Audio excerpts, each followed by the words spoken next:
Folks. So today we're going to talk about Dr. Pazzo,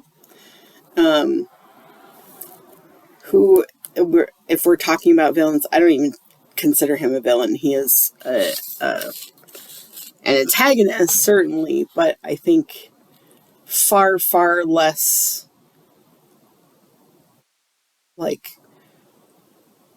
he's convinced of of his viewpoint. He's not trying to be cruel. He's not trying to really even pull one over on Nella and Frank except to get them to help. He's not trying to make them do a bad thing. He already has the capability of doing a bad thing. We're gonna completely spoil After the Cure, by the way, so if you haven't read that, skip this part. So he isn't trying to get them to do what he has resolved to do if things don't work out. He's actually trying to get them to stop him, to be honest. He doesn't want to destroy the world. What he wants is for Anne to be okay. So Dr. Pazzo is, if you've read some of my other books, you've probably realized by now that names is where I hide a lot of Easter eggs. I won't spoil any more except for this one because it's fun. But this one, since we're talking about him, Pazzo is Italian for Patsy, which was obviously a big clue that he was not the one to blame for the original plague.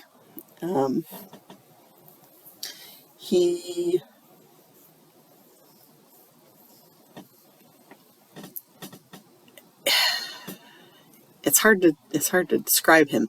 He is intelligent, but he doesn't foresee other people being as devious as they are, which is what gets him into trouble in the first place.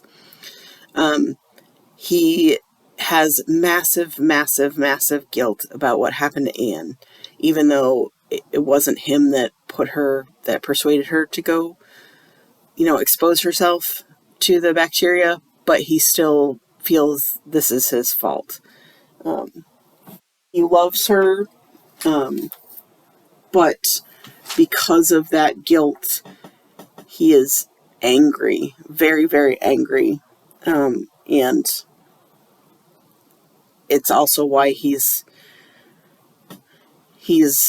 driven to have such contempt for Frank, because he knows that he thinks that he could fix things if he were just out there, and Frank is not doing what he wants him to do, but it's because he hasn't given Frank enough information.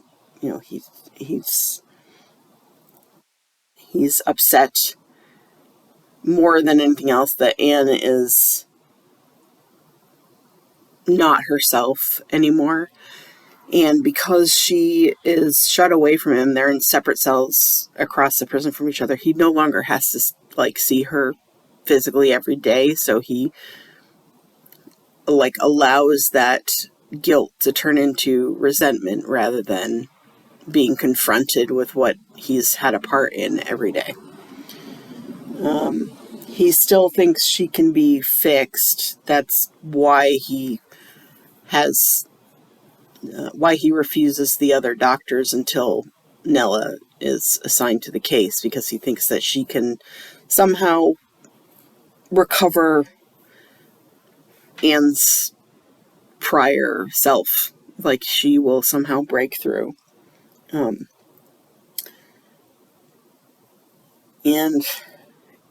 Frank is kind of a daily reminder of what he's done and is still doing, and that Anne is basically, the way she is now is as good as it's going to get, and he can't accept that because of his guilt. He would have probably, if they had been able to do something for her, he probably would not have gone through with releasing the bacteria. He might not even have gone through with it even so, except that he does not believe that Schneider will be held responsible. And it's not just Anne he feels guilty about. She's the most immediate person he feels guilty about, but it's also that he knows that Anne's just one of millions of people who are no longer the way that they were, or that are dead because of something that he created, that he had a hand in. And it doesn't, on some level, it doesn't matter that Schneider tricked him. He knew the risks and he still participated and allowed her to manipulate him, basically. So that's a huge motivation for him to do what he does. I think that's all I kind of have to say about Dr. Pazzo, but again, if you have questions about him, I know he's pretty interesting. Let me know, and I'll try to answer any questions. Or, at this point, we've talked about the plague, but if you have questions about the real corollaries of the December plague, obviously you can ask me those too. But you probably already asked on the on the antibiotic video. So next time we're going to talk about Henry. So I'll see you then.